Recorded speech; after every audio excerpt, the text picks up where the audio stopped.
بسم اللہ الرحمن الرحیم۔ دنیا کا سب سے خوبصورت انسان وہی ہے جس سے بات کرنا آسان ہو، ہمیں جس سے مشکل میں مدد مانگنا آسان ہو، اور جو دوسروں کے دکھ درد میں شامل رہے، اور جو آنسو صاف کرتا رہے، جو مرہم بننا اور مرہم لگانا جانتا ہو۔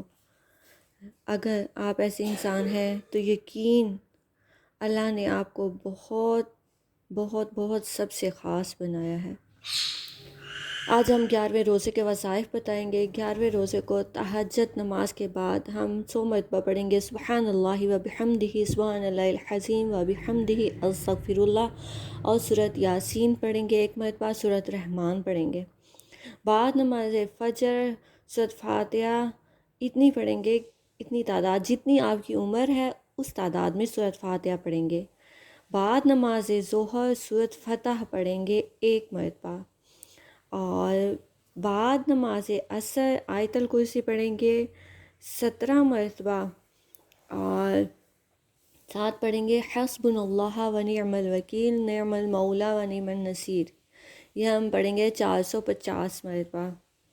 بعد نماز مغرب درود شریف پڑھیں گے 55 مرتبہ، اور اس کے بعد ہم نماز کے بعد ہی ہم پڑھیں گے اللہ المستعان یا معز یا رافع، یہ ہم پڑھیں گے 41 مرتبہ۔ اور پھر بعد نماز عشاء صلاۃ التسبیح 4 رکعت نفل نماز 1 مرتبہ پڑھیں گے۔ اللہ پاک ہم سب کی مشکلات آسان فرمائے، ہم سب کے گھروں میں خیر و برکت عطا فرمائے، اور ہم سب کی دل جائز حاجات کو پورا فرمائے، آمین۔ جزاک اللہ۔